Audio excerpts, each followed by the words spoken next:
Good morning, good afternoon, good evening. I know we have attendees from all over the world today, so welcome. I am Carmela Glover, President of the Diversity Action Alliance, and I'd like to welcome you to the 4th Annual Museum of PR LGBTQ Experience in Public Relations event.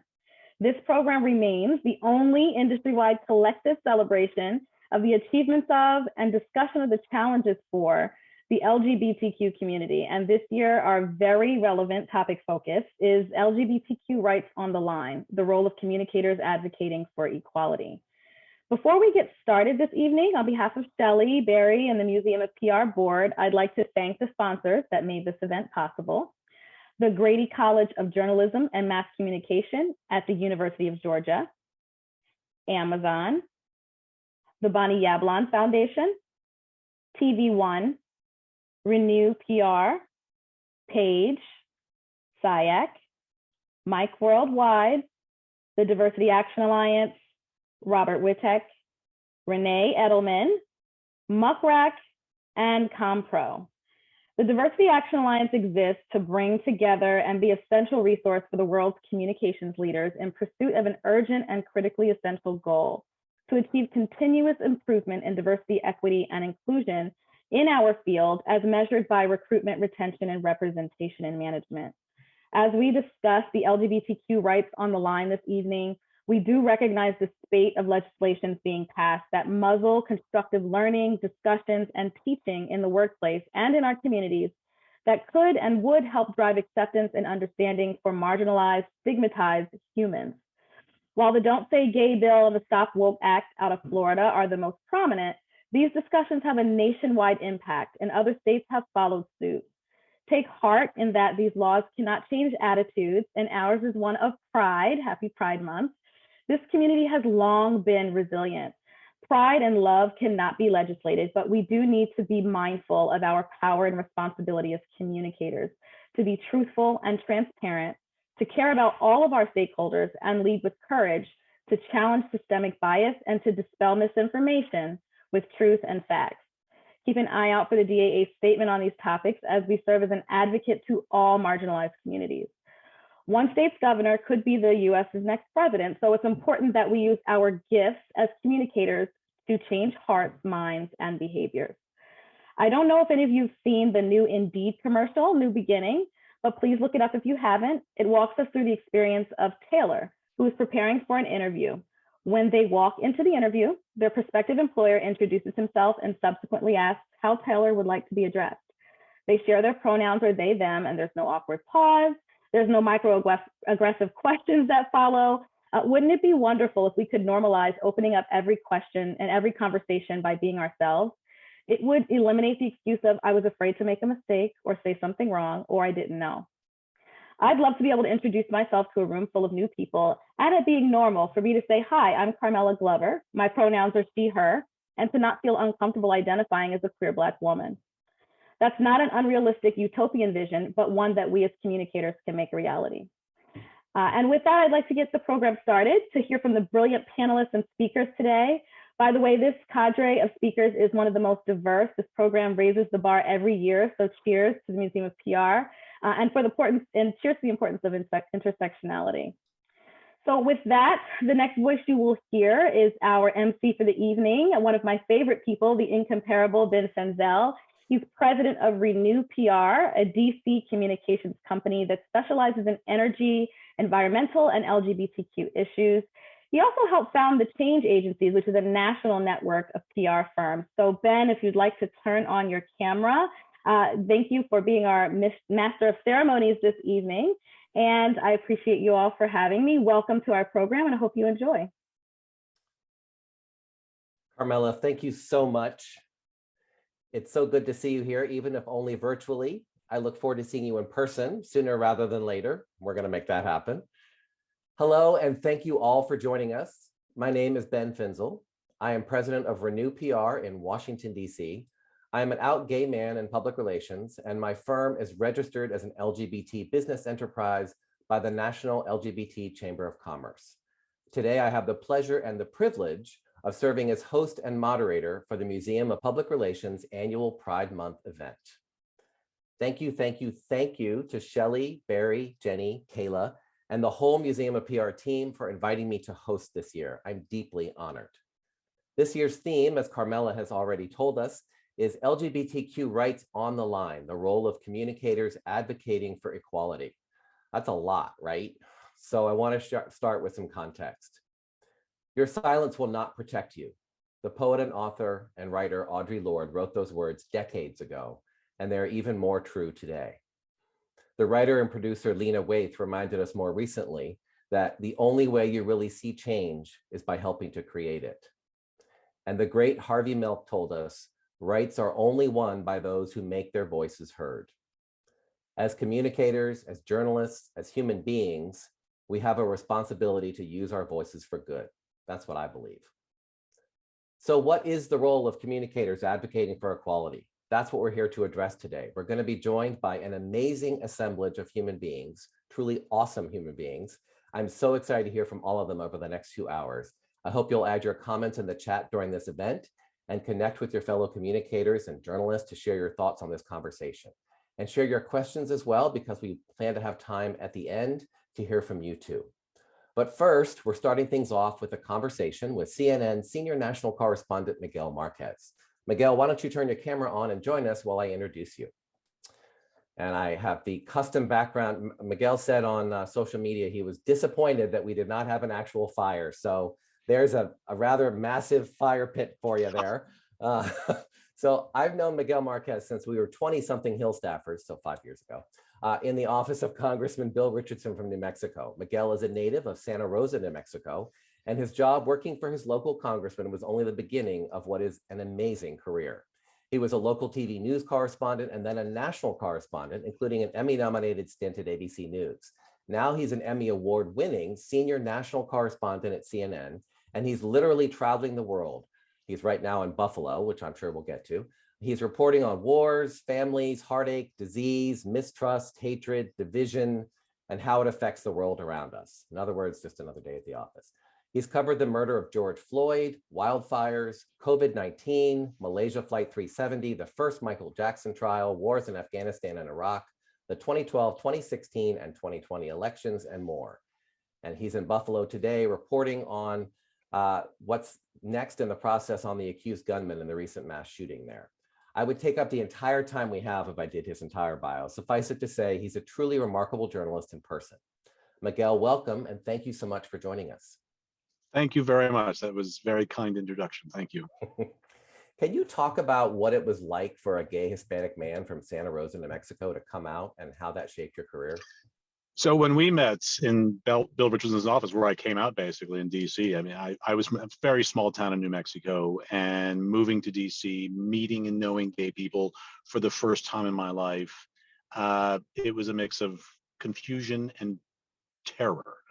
It was very difficult to come out, and it was I just did not know how people would react.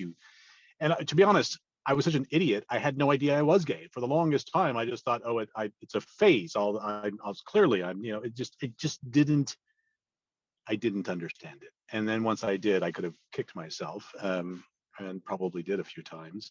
And yeah, I mean, it was. And then after that, it was much easier, I suppose. And it got easier every day after that. So.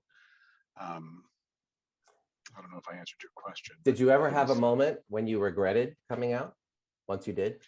No, I remember my father at one point when, because that was a long and difficult discussion with parents and relatives. And at one point he said, I just wish that if there were a button and I could push that button, I could make you straight, I would do that. And I said, Dad, I would not want you to push that button. I am perfectly happy the way I am. I love my life. I love who I am, and I'm having a great time. And I wouldn't want it any other way. So, and then, cut to years later where he started to ask me who I was dating. And that simple question, that simple acceptance was such a breakthrough. So that was wonderful. That's wonderful. So you've been in local news and national news. You covered the community reaction to the murder of George Floyd, Ukraine, Europe, more. How have you brought your identities as a Hispanic person and also as a gay man to that coverage? I mean, it's hard to say. I think what I try to do, being from a small town, how do I put this? The last 2 years, 2.5 years, I have covered mostly COVID units in hospitals around the country, big cities and small towns.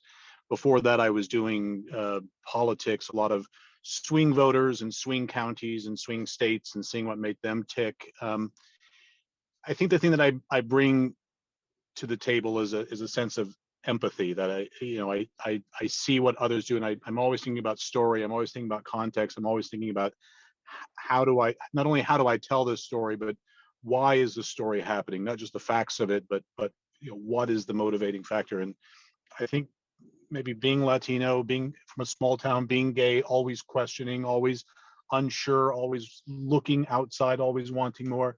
I think it makes me, sorry, my colleague is coming in the car, and I apologize. I'm in a car because I'm covering this case in Buffalo, which is a horrible, I mean, it's this racially motivated mass shooting yet another one. And so I'm in a car, and my producer is going to come in here in a second. Sorry, because we have to go to another thing. But I think having that openness to people and that openness to and trying to understand what is motivating people in whatever story, in whatever situation that I'm covering is maybe the thing. And I mean, not being jaded. I'm very jaded, and I can say nasty things about whatever, but when I'm in the story and I'm talking to people, I'm trying to understand people. I have to hold all that back, and I pretend, or not pretend, but I sort of peel myself back to be that naive kid from New Mexico who was just trying to understand what is happening here. I have to just pause for a moment and say, I think we have reached peak Zoom, because we're doing this live event, live interview, and you're in a car and your colleague gets in the car with you. I think this is peak Zoom. So everybody mark this moment. This is my office for the most part, a rental car. So, speaking of Buffalo and where you are, you've also been in war zones.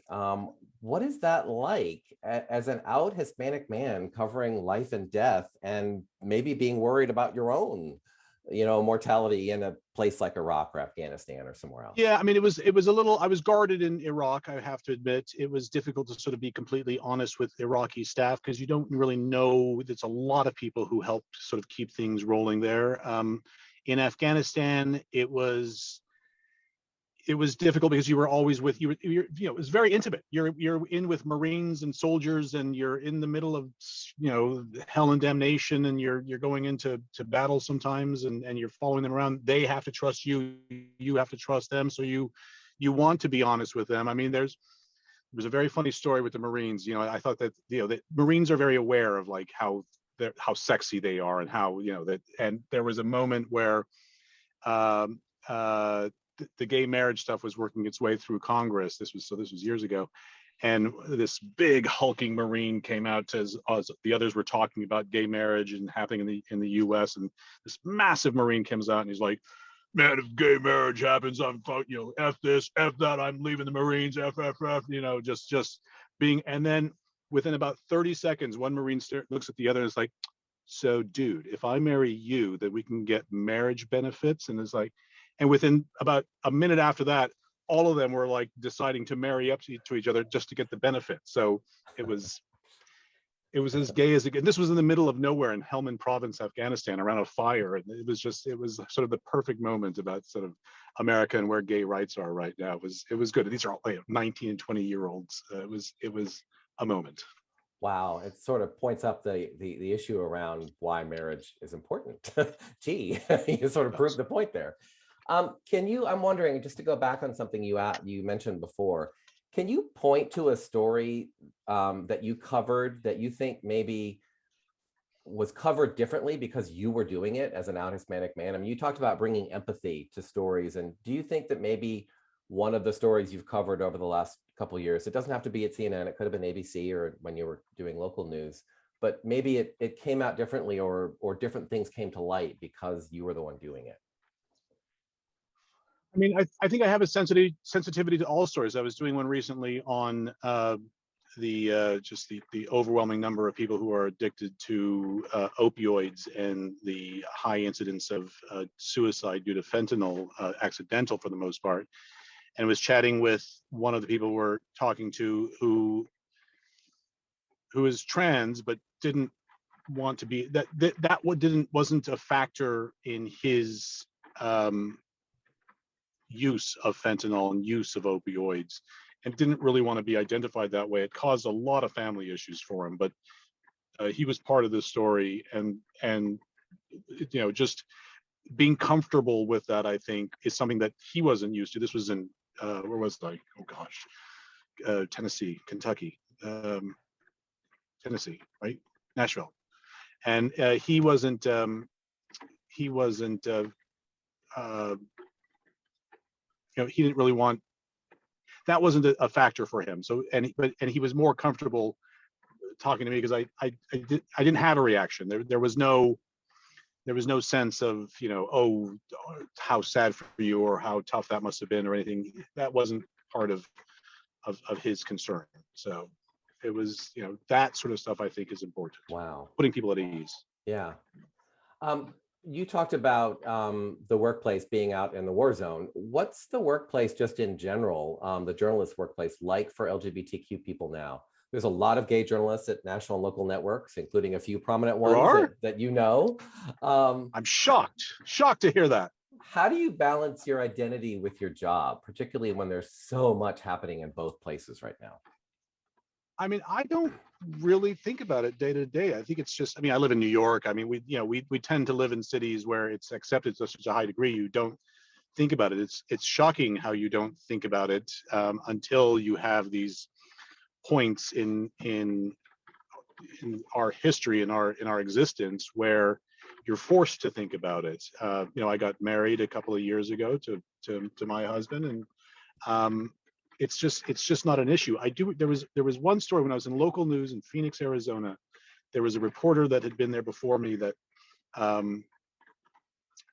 never knew, but the photographers and others would, because I was totally out then, and then it wasn't that comfortable then to be out in Phoenix and be a reporter, and they would talk about this other reporter who apparently died of HIV, but he never discussed his sexuality with them, never discussed being out with them, was never comfortable doing that, and they regretted not having that experience with him because they wanted to understand. They liked him, they wanted to understand him, and he just never could go there with them. And I think that was a very frustrating experience. And then he died, and it left, I don't know, it left them sort of hurt or hurt by the fact that he wasn't able to be honest with them, and it made them question themselves, I think. Wow, that's something. So I'm conscious of the time here, and I know you need to get to work. So I want to just ask you in closing, what do you say to the young Hispanic kid or the young LGBTQ kid who's watching this conversation and thinking, I want to do that one day. I want to be Miguel. Do you have any advice for LGBTQ people of color who want to make it in broadcast TV news? I just do it. I kind of fell into TV. I fell into reporting and fell into news, and by doing it a bunch of times, I got better and better at it. And it was difficult to get where I am. There were some very, very stressful years, but I finally got to a place where I feel very comfortable, doing the work that I'm doing, and can travel the world now, and it's a very weird job I have because you just never know where you're going to end up on any given day. Yeah, I mean, I think it's having those goals and having a plan, and just one little thing at a time, whether it's going to journalism school or learning about history or politics or whatever area one wants to go in, or languages are very important, or area studies, different countries or different areas of the world, and refining those skills.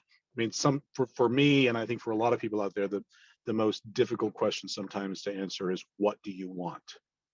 And being able to answer that, not in the big, you want $1 billion, but what do you want? What do you want to be? What do you want to feel? What do you want to do with your, having a good sense of that and then acting on that, I think is very important. Wow, that's a great way to end. Thank you. I could keep talking to you all night, but you have work to get back to, a producer waiting for you. Sadly. And we have an say exciting... hello, Bonnie. Hi, Bonnie. Hi. Thanks for joining us. Oh, yes. We have an exciting set of panelists to talk with next, which we're going to get to. Miguel, thank you so much for taking the time to talk with me. I hope our audience enjoyed the conversation as much as I did and you did. Thank you. I wish I could stay, but I have to run and do something real quick. Thanks for your work, Miguel. Take care. Take care. Thank you all. Good luck.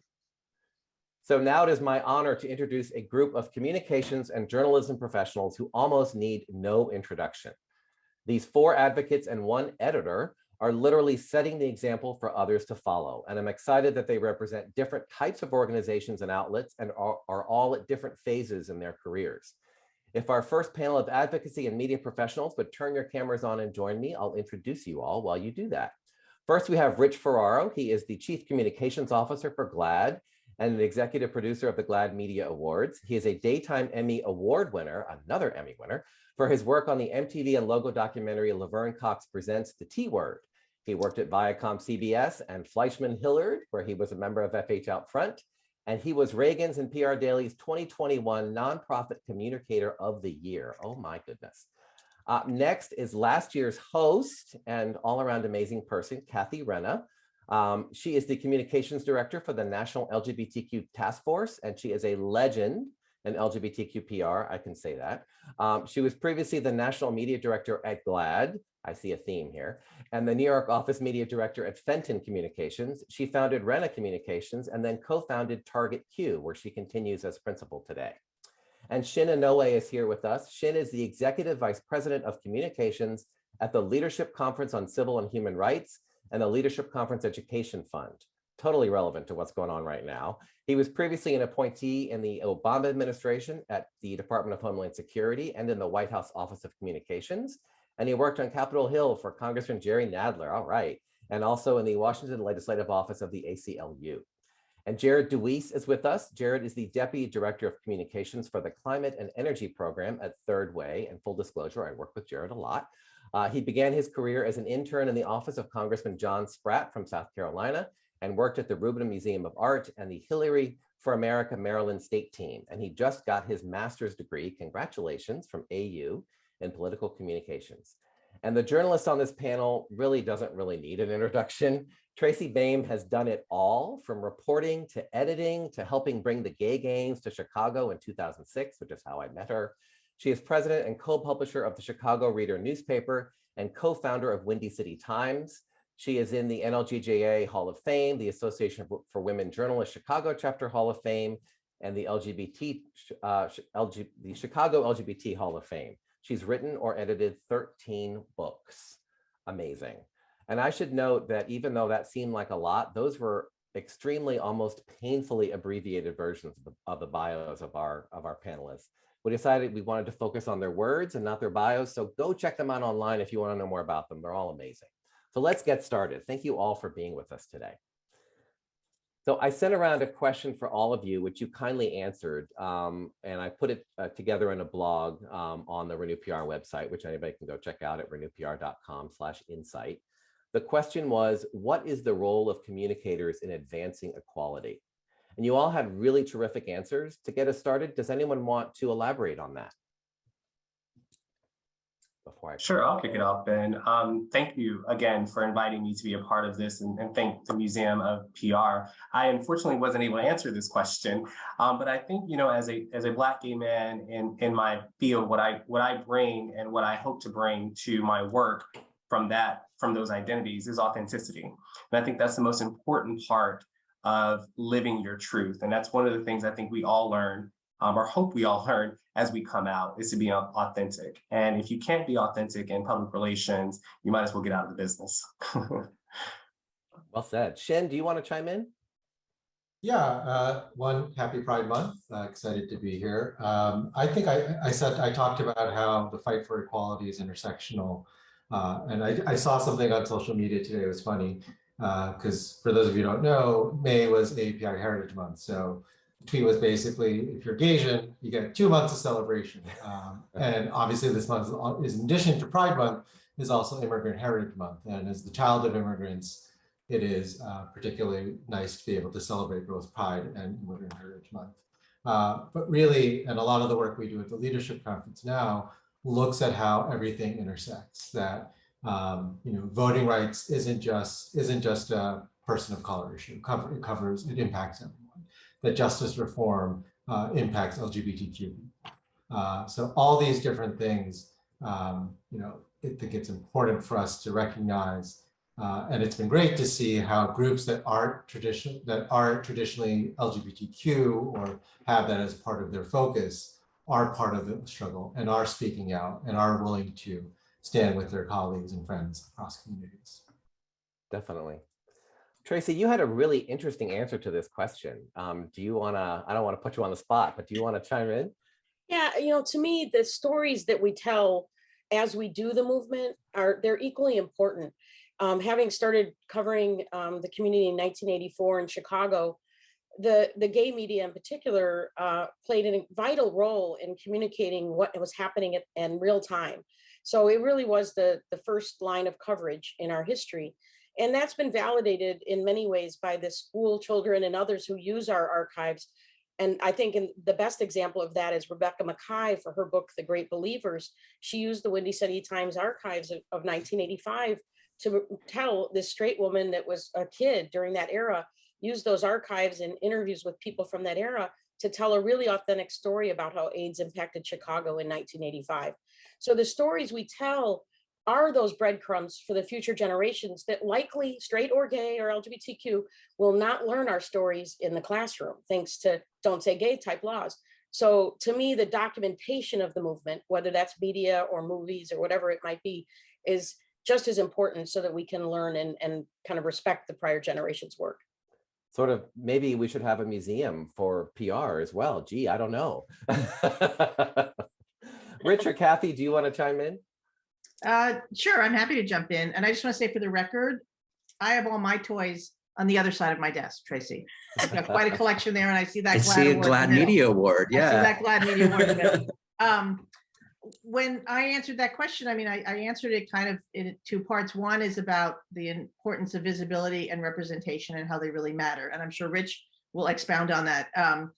But it's also about having that be part of the process of us getting to the goal line, which is to be treated with equity and with respect. And I think the space in between is about institutional change. And that's something that, as Shin said, more folks are making the connections across communities about how we do that. Because, as you said, I was at GLAAD for a long time. And one of the reasons I was just absolutely thrilled to come to the task force is because the task force has been doing intersectional work for a long time and trying to make that change within our institutions, whether it's legal, whether it's the political world, whether it's in healthcare, like policy, all of the different areas where our community is deeply affected. I mean, we've been pushing so hard within our own community as well as externally to help explain why the impending decision around Roe v. Wade impacts all of us. Not just it might have an effect on other things like marriage equality. That decision in and of itself is about the fact that queer and trans people do need access to abortion, do need access to contraception, and that it's about bodily autonomy. And if they come for some of us, they're going to end up coming for all of us. And so tying all those things together is, I think, one of the things that, this panel is a great example of how we do that in a way that really helps our entire community in all its diversity. I think about, Shin brought up intersectionality, and I think a couple of years ago we sort of, well, I'm not really sure. Every day we're getting a living, breathing example of how that is in fact a reality, right? Because of all of these different intersecting issues. Rich, do you want to add anything before I move on? Yeah, I went a little different direction in my response because I wanted to speak to folks who are working at corporates, folks who are working at agencies. You're speaking with leaders at NGOs and queer media outlets, but folks who don't work for LGBTQ organizations or companies, and students who are thinking about entering PR, because I think we're at a time, and I'm spending a lot of time speaking about this lately, because we're at a time where groups like all of ours, where our community needs communicators who are at corporates, at agencies, who are joining the PR field to approach those positions, one, like Carmela said, with truth and with accuracy, and not with misinformation, but to combat misinformation. And two, you're the gateway for so many people to learn about our community. And we need brands, we need agencies to start telling our stories the same way that everyone on this panel right now does for a living. It's our profession, but it's your opportunity. The Edelman Trust Barometer is something I cited in my response, and they poll a global poll of consumers and the general public about trust in various institutions. And for the third year in a row, brands and corporates were more trusted than government, more trusted than media, more trusted than any other form of culture. Brands were, corporates were, CEOs were. That's the opportunity that PR professionals have, especially LGBTQ PR professionals and PR professionals from marginalized communities. You're a gateway for the general public, so use that opportunity to speak out on some of the bills that we're going to be talking about during this panel. It's a really dark moment, not just for the queer community, but like Kathy said, so many intersectional communities in our country. And we as PR professionals, especially you who are working at big brands, have the power via social media, via public statement, via internal communications to start telling the truth and start sharing the stories that move the needle on equality and can change hearts and minds. We all do that as our day jobs. We love it.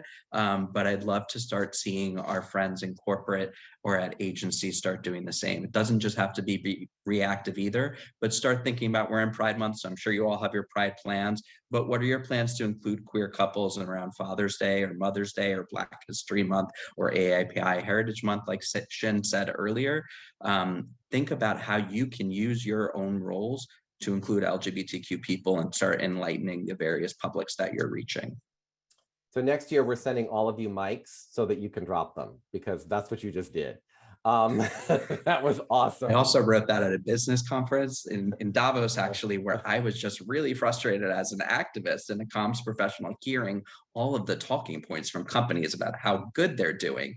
And from where I sit, our community is losing, queer communities are losing, marginalized communities are losing ground, and we need corporates to step up, not just craft clever PR statements for how well they're doing. Amen. So I know this next question is one that at least Jared wants to answer, but maybe one other will want to as well. Do you feel a special responsibility to be an advocate given your profession? And how do you balance that with life so that you're, one, not always on, and two, not taking on the weight of the world? That's a lot, right? Yeah, it's definitely a lot. And it's something that I've probably had too much practice with, being first born in a very small town in the South in the 80s, and being one of the only Black people in all of my classes, and always being asked, what's the Black response to this? Having to act as an ambassador at all time. And, at the time, I did feel like the weight was on my shoulders in third grade. And that's a lot to carry. And it's something that you don't easily move. And so when I understood that I was a gay man, that added another layer on, particularly where I grew up in South Carolina. I was a Black gay man. I went to a HBCU where I wouldn't say I was openly gay, but I was honestly gay. And so I was as out as I could be, and carried that weight on my shoulders. It's hard. I don't know that I'm not ever on, but what I do to balance myself is what I do on my off hours. I try to help friends. I try to help other organizations. I try to take the pressure off of me so that it's not all centered on me. And when I'm able to do that, I'm able to help others. I'm able to serve in my vision in a different way. And another quote from Audre Lorde. So I think for me, that's where it is helpful, when I can help others, and I understand what I'm doing at work is also helping others as well. That's fabulous. Anyone else want to answer that before I move on? No. Okay. So next question, I think, might be a Kathy Rich combo here, but we'll see. We sometimes sort of joke that LGBT advocates in media are professional gays, right? And in good times, that can be great. But in tough times, like, the last several years, it can be really difficult. How are you managing now with that? I like the phrase gay for pay. How are we managing is we're just trying to figure out how to do that, to be honest.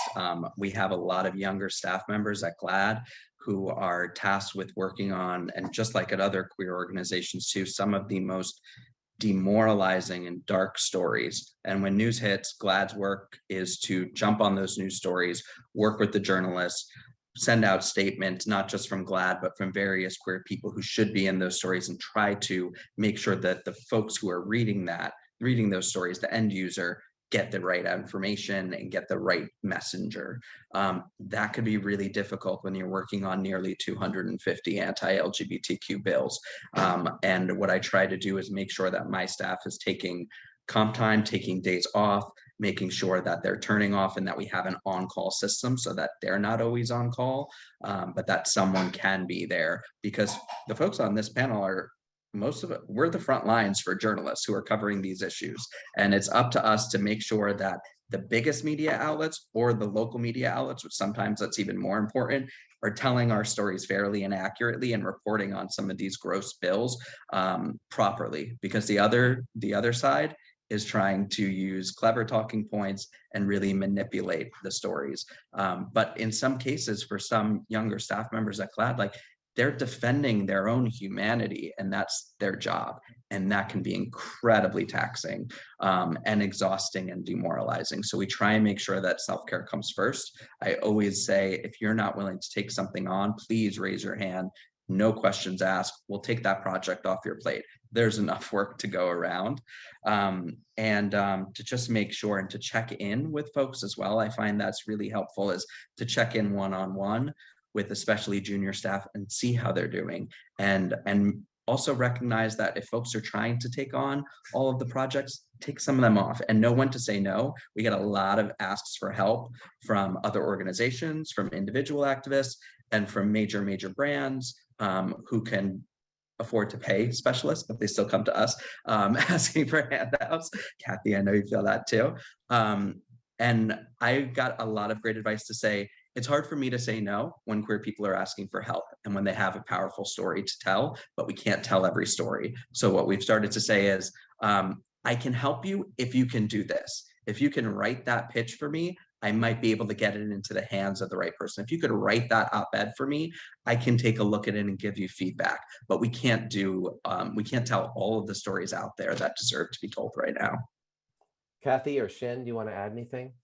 Yeah, I mean, I'll just tag on to everything that Rich said. And I think one of the interesting challenges, especially which he sort of queued up there, is that a lot of the younger folks that are more new to the work, like, and this is hard work. For those of us that have been doing it for decades, you learn how to balance these things. You learn how to take care of yourself and have some work-life balance for the most part, or you burn out. But it's been really challenging for particularly new and younger activists who, they grew up in a very different climate, and things shifted massively when Trump was elected. They had been used to 8 years of Obama, or they've grown up in a culture where they see themselves. I mean, for those of us that remember the 80s and the early 90s, and sometimes even before that, we're just back to adversity, and we can, kind of cope with it in a different way. So, I mean, I think that's a really important thing. Like, I'm very, like Rich, mindful of, what is my staff experiencing? Am I creating opportunities for them to do things to help them grow, or to have some fun once in a while? And to also talk about, how challenging these things can be, that, they're all very personal. We work, Rich will say the same, and so many other will as well. We work with families, we're working with kids. It's one of the really interesting things about where we are now is, we're now looking at a world where kids are coming out much younger. I mean, I have a teenage daughter that came out to me several years ago. She has a ton of queer friends. She's dated, a classmate who is non-binary, and she lives in Texas. So, this is not just work for a lot of us. This is very personal on different levels, not just for ourselves, but for our families. And so, I think trying to keep sort of that perspective and keep the long game in mind, but at the same time, just finding ways to cope with what it really is. It is a barrage. It's escalating. And I think one of the hardest things that I'm still, frankly, have trouble dealing with is that it's within our own community sometimes that we have to have really what I call courageous conversations, that we're battling transphobia and sexism and misogyny within our own community. That's even harder to deal with than the folks that we know, the Family Research Council and, the Heritage Foundation and all the anti-LGBT organizations that are coming for us. And I think, like Rich said, it's about creating boundaries and creating, ways to keep yourself protected and supported, especially now. Thank you. And I'm going to come back to that point you just made. Shin, do you want to add anything before I move on? No, I think I would just echo what Rich said about making sure, particularly for those of us that are in organizations or working with colleagues, is creating the space for folks to, take breaks, checking in, make sure folks are doing okay. As a manager, my golden rule is, like, unless the building is on fire, if someone asks for time off, if someone says they need a break, you give it to them. You don't need to ask why. You don't need to get into the details. Like, that is just doing that. And as an organization, we also make sure resources are available, particularly after tragic events like what happened in Texas, what happened in Buffalo. Because we have such a diverse staff, some people are feeling that directly, or they may come from those communities that are impacted. Like, literally, we had one staffer who has family in Buffalo, so they felt that very directly after that shooting. So providing those resources, providing those spaces, and that applies LGBTQ issues, it applies to all the issues that affect us. Yeah, on our second panel, we have somebody for whom Uvalde is really very personal. So I'm sure we're going to get to that. I want to come back to what you just talked about, Shin, and where Kathy went. And I know Kathy and Jared both want to address this question. How are you addressing the issues that we're grappling with as a community? What Kathy was just talking about, attacks on the transgender community, legislation in state houses and city halls, and not to mention Congress. The importance of every letter, in our community, particularly the T and others that we don't always put front and center. Intersectionality, Roe v. Wade. We've talked a little bit about some of those, but let's go there. So Kathy or Jared, one of you want to start? Yeah, I think, I kind of addressed like some of the intersectionality when I was talking earlier about being a Black gay man and making sure that, the gay movement can often feel very white and mainstream. And I mean, I think we should be honest about that. And it often feels like AAPI folks, Black folks, and Latino folks are often left out. And so I show up, and that's who I am. I'm a Black gay man in every space. I'm a Black man first because it's a visible identity, and then I'm a gay man. But those two things are never separate for me. And I show up in spaces where there's no one else that looks like me or has the story that I have, but I am authentic and represent my story in the way that it should, so that others can come behind and say, I don't have to do all that he did. I don't have to be on all the time. I think that's one way to do it. But then I think that there is a more organizational way to do it, to volunteer if you're not working for a GLAAD or for another gay organization. When I lived in New York City, I worked for gay men of African descent. I worked for people of color in crisis. I worked for some smaller Black gay organizations that don't get the federal funding, that don't get state funding, that often have a lot of internal issues because they don't get the funding and the support. And try to support those organizations, and a transgender women of color organization where they don't have the outcomes that some white transgender women have. That's what we can be doing, other than just showing up as who we are. Yeah, like Casa Ruby in DC, or Brother Help Thyself, or some of those groups. Yeah. Kathy, I know you wanted to address this too, and you already kind of started. Sure. No, I mean, this is something I've dealt with, since the first early days when I was like a volunteer at GLAAD, and it was a small chapter. I mean, within our own community, I say this all the time. I try and explain it this way to journalists and constantly pushing back. Like, our community is a microcosm of the larger culture. The fact whether we're, our sexual orientation, our gender identity have nothing to do with our age, our race, or economic status, or ethnicity, or all of those things. And so, I remember conversations, and I still occasionally have them, where you have producers or reporters who for them, it's quote unquote too complicated, to talk to a trans person of color, because then they, it's really frustrating.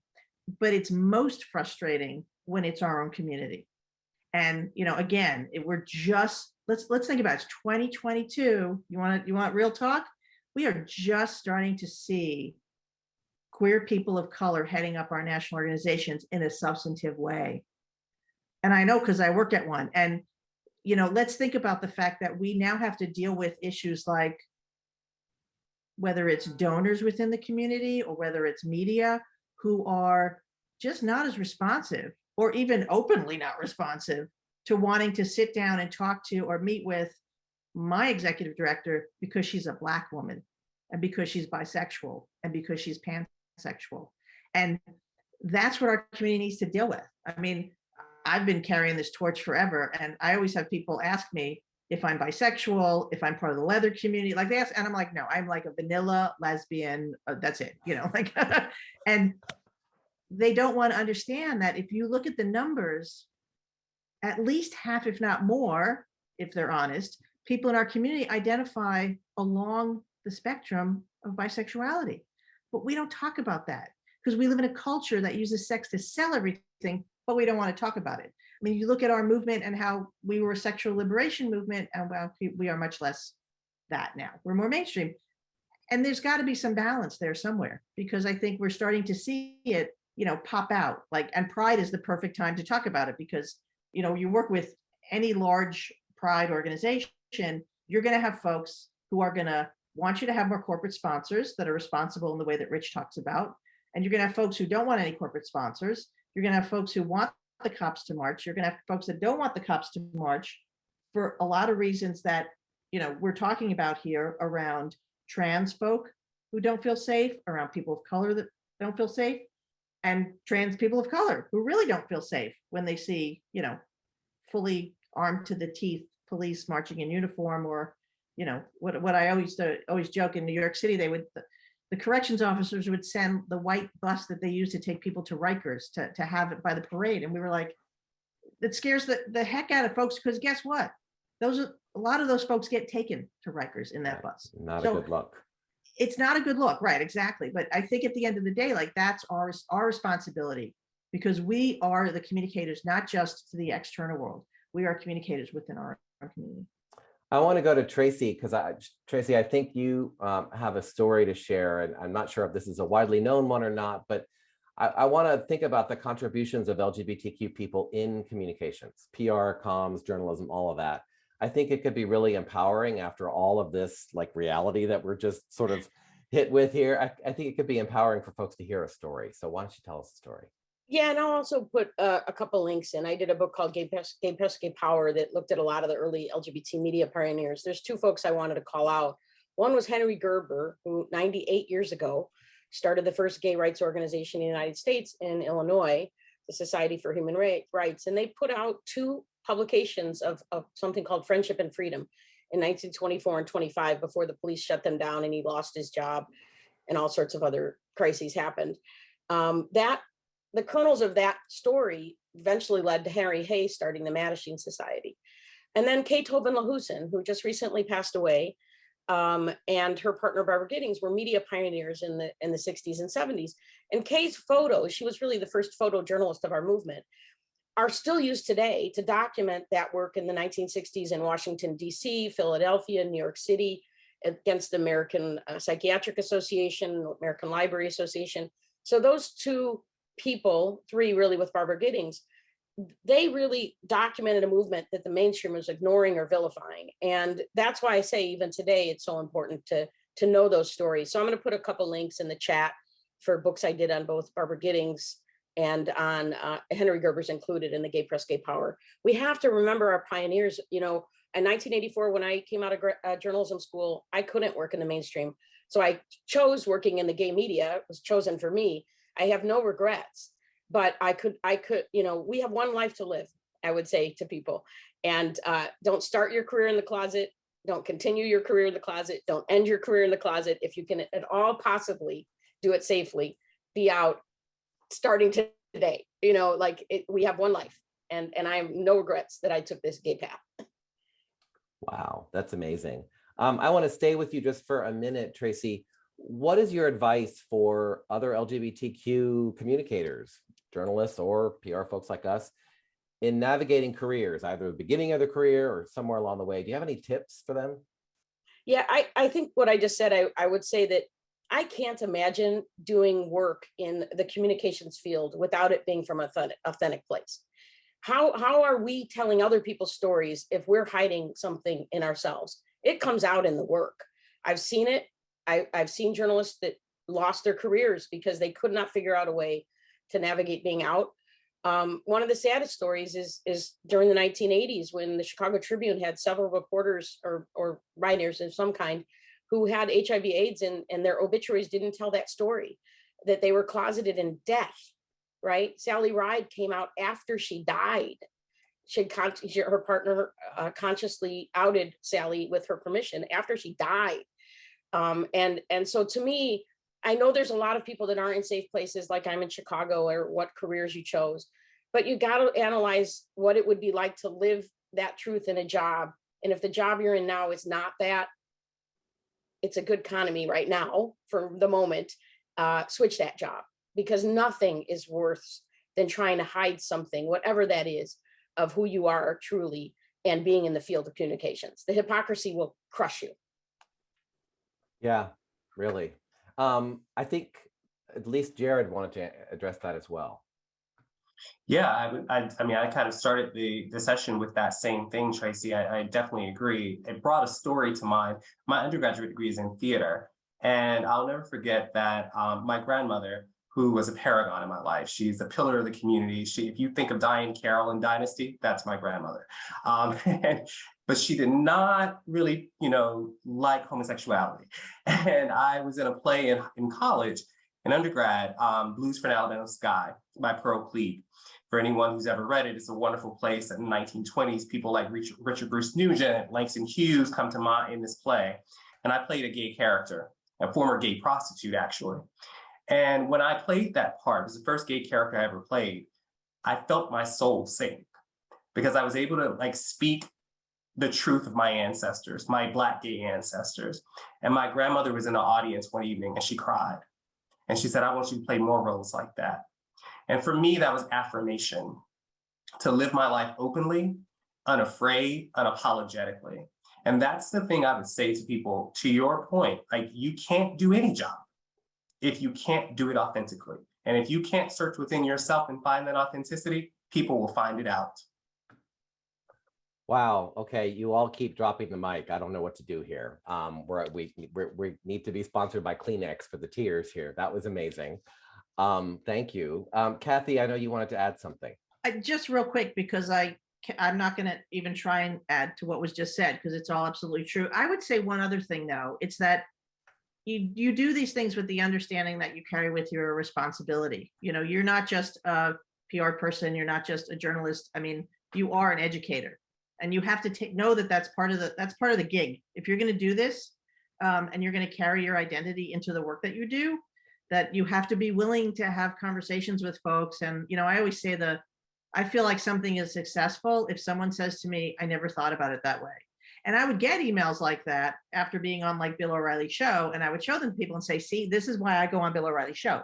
Not because I feel like I'm going to change his mind, Lord knows. But because you have to help people start that journey. And that's what me and Rich and everybody on this panel does every single day. And that's why it takes a long time, because learning is a process. Education is a process. Opening up your heart to, thinking about things in a different way and looking at people in a different way, and not being afraid of your own, ingrained biases and stereotypes and prejudice that we're all raised with, which is, obviously the hurdle that we all face is really is a key part of this. I always say that internalized homophobia is, to me, often the most dangerous kind of homophobia, because that's impacting the person at the source, and then it affects everybody that is in their lives. Thank that was you. very woo, but yeah. No, thank you, Kathy. And I hope this panel and this conversation is giving people some strength to think about what to do there. To Tracy's point about you only have one life to live. That was a way too fast 30-ish minutes. Wow, you guys are amazing. Thank you so much for taking the time to join us. That was fascinating, riveting, tear-inducing, mic-dropping. I don't know what else to say.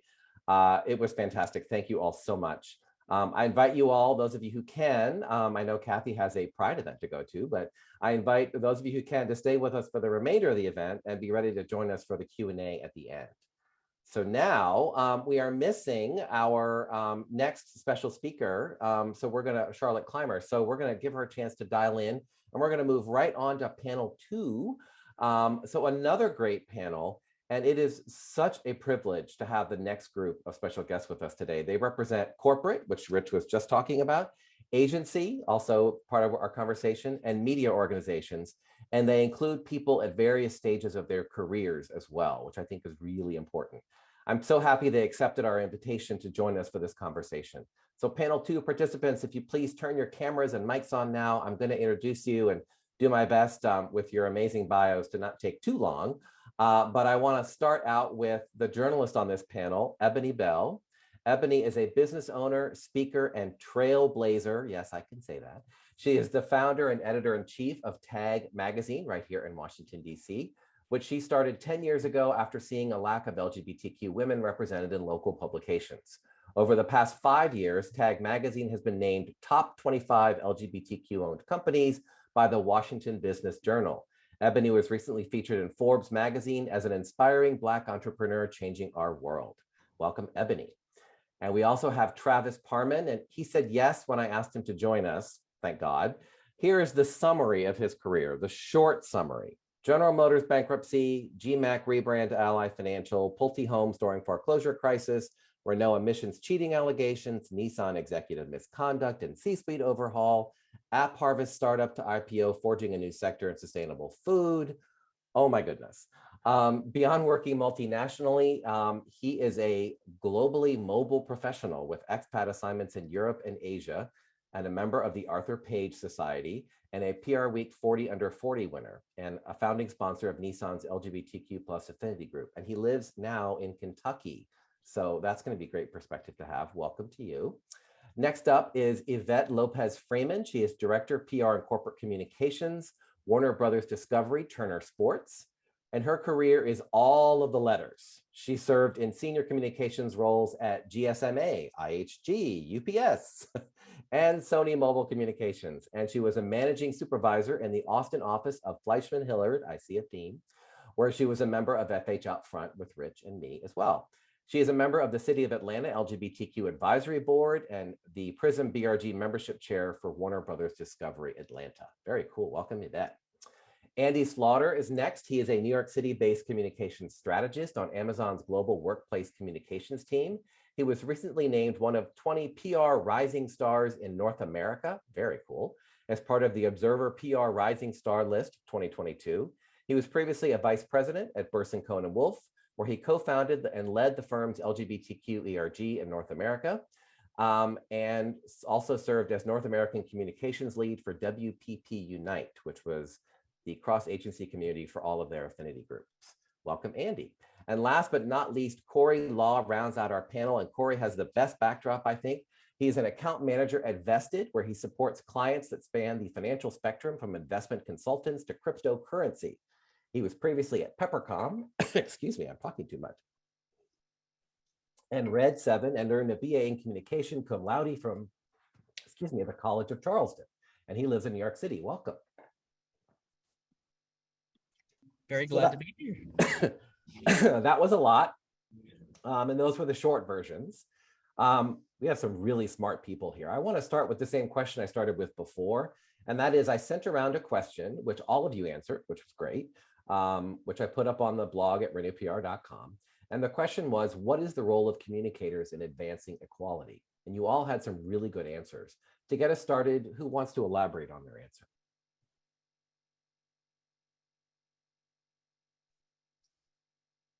I can take it. Hi, Thank everyone, and happy Pride Month. You know, I think one of the things we know so much about our careers is the influence that we have. If you're pitching media, you are influencing, the stories that are discussed in producer meetings. You are speech writing, you are influencing the words that are literally coming out of other people's mouths.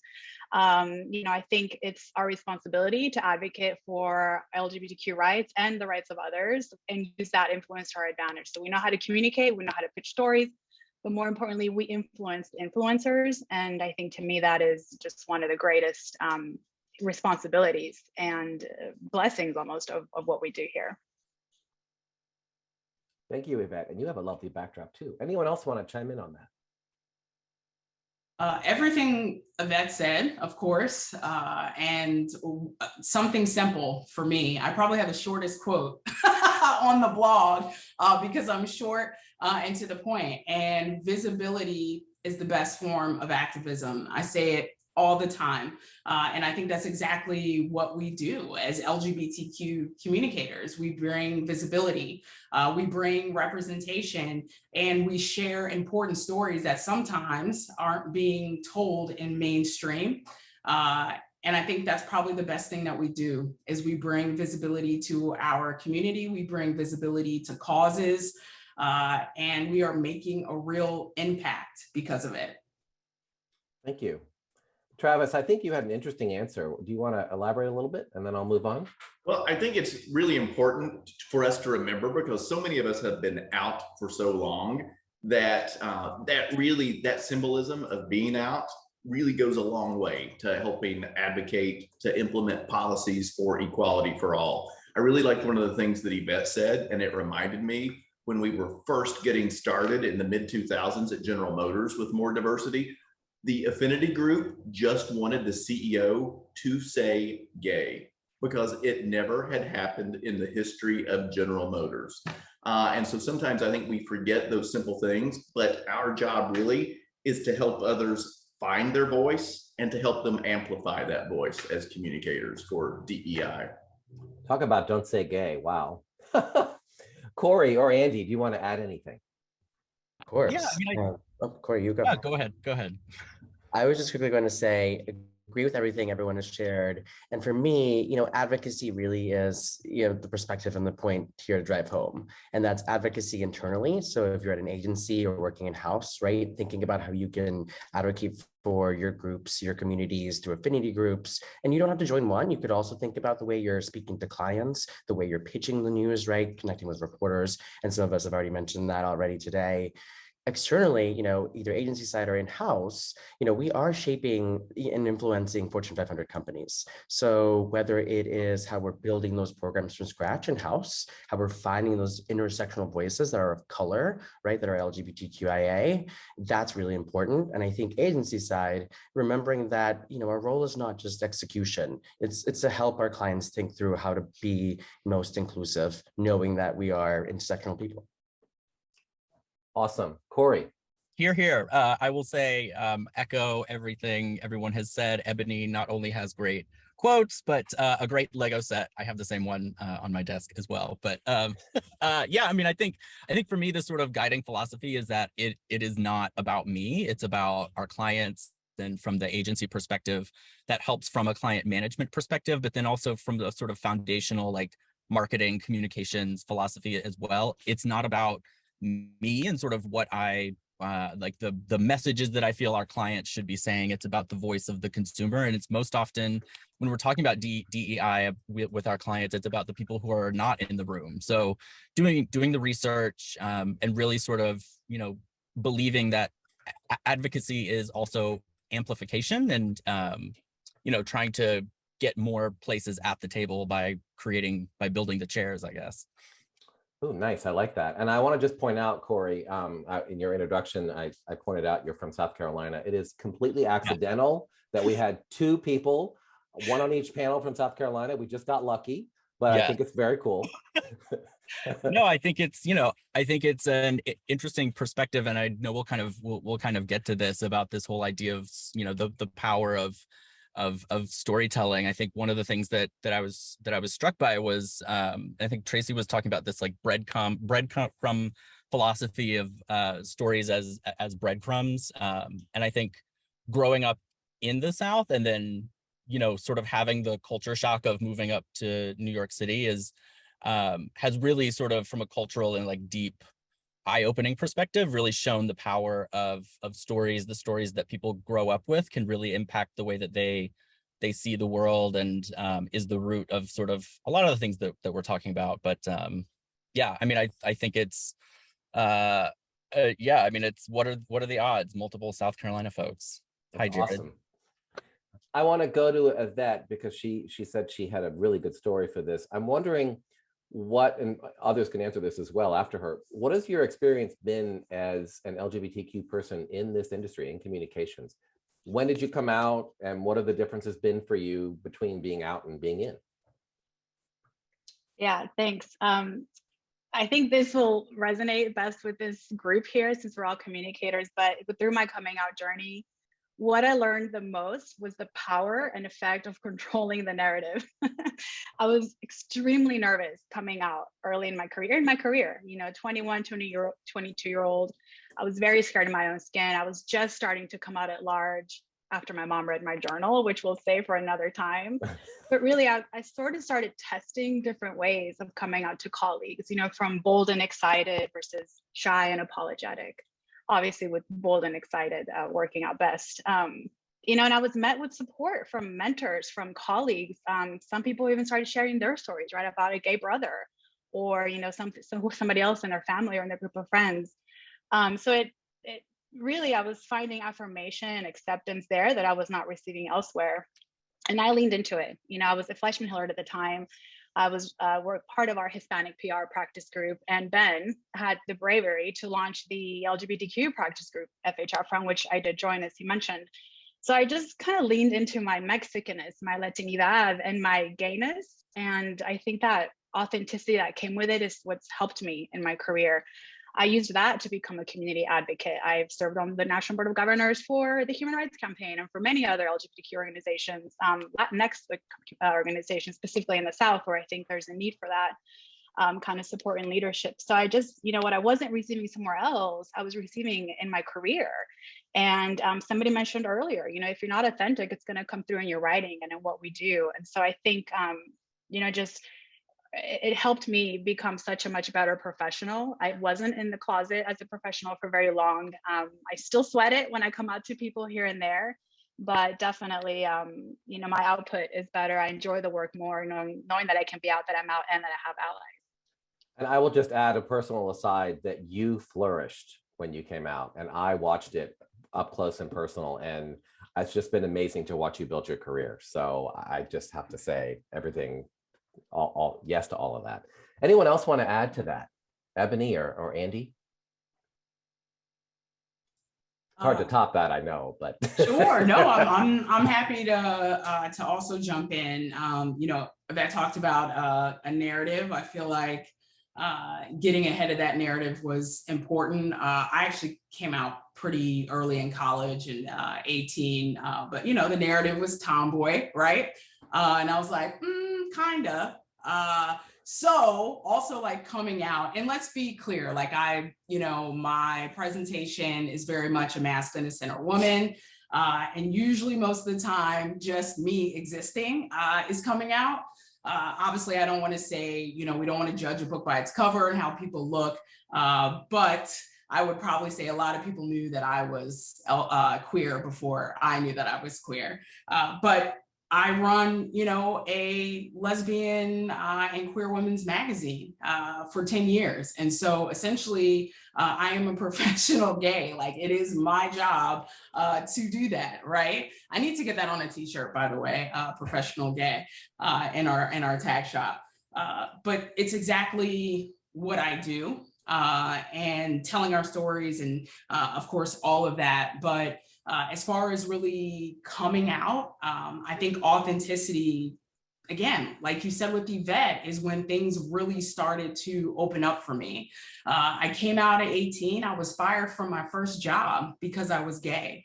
And I'm grateful for it. I'm grateful for it because it happened early. And that's the moment I told myself, never again will I work for a company that does not accept me for me. So that next job that I took, I gave it up I gave it up. I was like, I mentioned my partner at the time. I talked about all the, activities, things that I did in the community, because I needed them to know this is exactly who I am. And I was grateful to the Chronicle, actually, of higher education for, taking me on and, giving me a great career and accepting me for me and accepting me for, my brain, right? And what was here and the content of my character.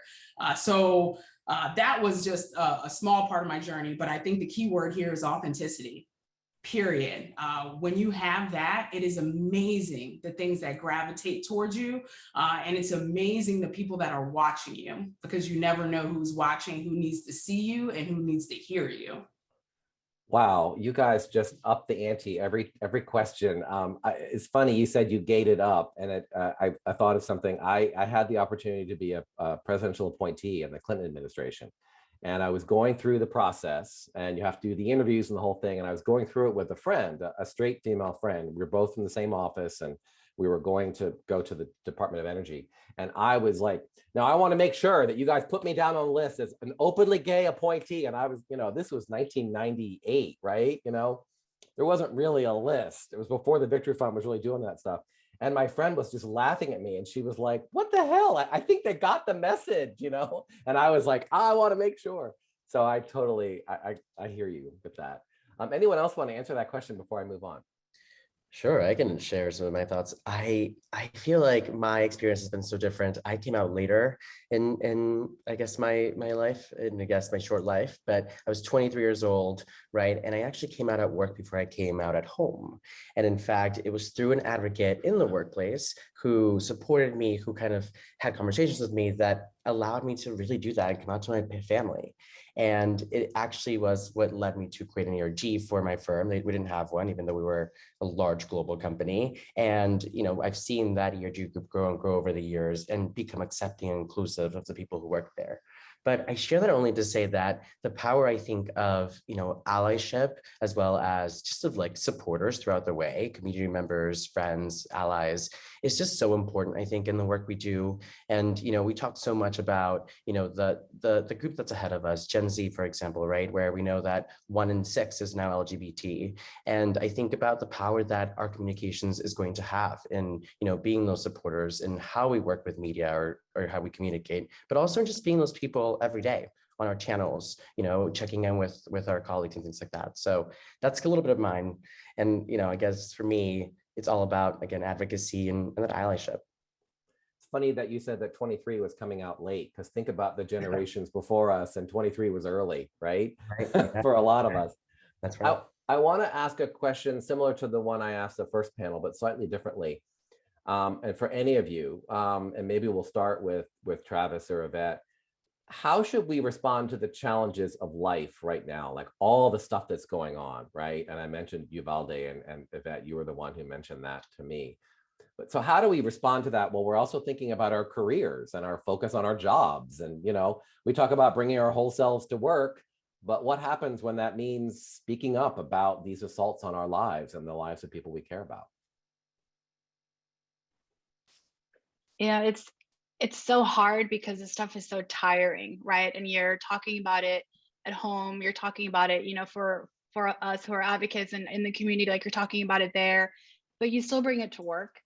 Right now I work at a company, so Turner Sports, which is like a sister company of CNN, and we're part of their Turner legacy. And now we're Warner Brothers Discovery, which is Warner Brothers, the movies. And so it's very forward thinking. And, since the pandemic, this company has, well, that's when I joined, actually. I joined right during the pandemic, but it's been, they've made it really easy because people are curious and they're leaning in and they're interested in hearing. But, I just think if you don't force it, right? Like if you're tired and you think you're going to not really make your point, don't force it. But if you really want to get your message out there, if you are needing the help or the support, you've got to speak up. We have got to, even if it's just to the 1 or 2 allies that you've got at work, right? You can't stay silent, but also don't force it. I think you'll find a community. I've always found a community that rallies and supports. I think right now I'm leaning into and reaching out to trans people in my company because I feel like are under way more attack we're all under attack, but they're precisely being targeted more. I spoke about Uvalde, and I'm from Texas. I'm from the border, from El Paso, Texas. And when the Walmart shooting happened, that was really tough for me. Uvalde is really tough for me. It doesn't make sense. But I'm very lucky that I'm surrounded by a lot of colleagues who are like-minded. I've been in places where they haven't been, but I think that's what I meant my comment earlier is find those allies, find those people that you can confide in, and before you know it, you might have a small affinity group to help support and get involved. Really, yes, great, excellent point. Travis or Corey, do you want to add in? Yeah, I can jump in. I think these are opportunities to demonstrate empathy. And I think it's LGBTQ communicators who are in the best position to be able to do that. I think, for example, Black Lives Matter has really helped set a precedent this decade for what silence equals death once was for ACT UP. So the public has made it clear that they really want companies to go on record for where they stand and of issues that are important to them. And so it's important that we step up to that role and help execute that. Thank you. Corey. Yeah, I think for me, one of the things that really happened, and this has sort of been I guess kind of a journey since the beginning of the pandemic, but the first lesson that I had applied to other areas of my life that I started applying to my professional life, I stole from Dan Savage, which is this idea that there is no such thing as the one. And so removing this sort of myth that you're always going to be happy at your job and that your job will always sort of satisfy all of these pieces to you, I think has really helped me deal with sort of this idea of compartmentalizing and sort of, sometimes it is just a job, and some of these hard things you just kind of have to do the job and then find other places where you can shout into the void. But for those moments where you feel compelled to speak up, the sort of second thing that really helped me was bringing all this like complicated, fiery energy to speak up and channeling that into moments where it's more about reaching out and asking how other people are doing. I think if we're thinking about, changing people's minds, I think this sort of gut reaction that a lot of folks have to immediately speak up, I don't know that that's conducive to sort of changing minds and creating conversations. So that's what's really helped me is sort of, it's tough and it's an easier thing to do to reach out and just check in on somebody versus raising your voice in a professional setting. Number 3, honestly, find a therapist. I mean, like, life is tough. It's always been tough, but I do feel like it's much tougher now. And just being honest about that. Like, it is okay to not be okay. It is okay to ask for a mental health day. It is okay to, talk to your manager about that. And, find that trusted resource where you can sort of talk through, complicated emotions and all that complicated, fiery energy. Yes, indeed. I want to just point out how beautiful it is, your comments and Yvette's comments about reaching out to others. I mean, Yvette with a very personal Uvalde connection, being more worried about her trans colleagues. That's a really beautiful thing. And it's just, I love what you guys are talking about. I want to go there on trans lives. And I know this is something that Andy wants to chime in on, but I encourage others as well. How can, and this goes to the point you were just making, Corey, how can we as communicators continue to make the public aware of the realities of trans lives? Particularly none of us on this particular panel are trans. How do we support efforts to educate all audiences about the impact of legislative policy and frankly, direct attacks on their lives? How do we do that? Andy, I think you wanted to start. Of course. Look, it's such an important question, I think, right now for all of us, and it continues to be. I remember 2 years ago on this panel, we also talked about the importance of this issue. And I think more than ever before, knowing that in 29 states, we can still be discriminated against, right? LGBTQ people, and especially people who are trans, we need to find ways to make this a priority in everything we do. I think that oftentimes as communicators, we feel like we can only help so much. We're so busy living our lives. We're so busy with our interactions. And in some ways, we feel like we're helping. But I think that what has been helpful for me and where I feel like we could help is in getting involved. So I just spent about 10 months with HRC launching their Equality Act campaign. And this was speaking to people who had lived those lives, right? Parents and teachers and daughters and sons, all of whom had been discriminated against. And I think, oftentimes we feel like we can't help, like we're too far away from that topic or that issue or that segment of people. And I do think that the community has continued to become more marginalized itself within its own kind of walls. And so finding ways to break that within our affinity groups or through education specifically, I think really can be a solution for all of us. I spent many years on the agency side launching the ERG that I did because we didn't have one.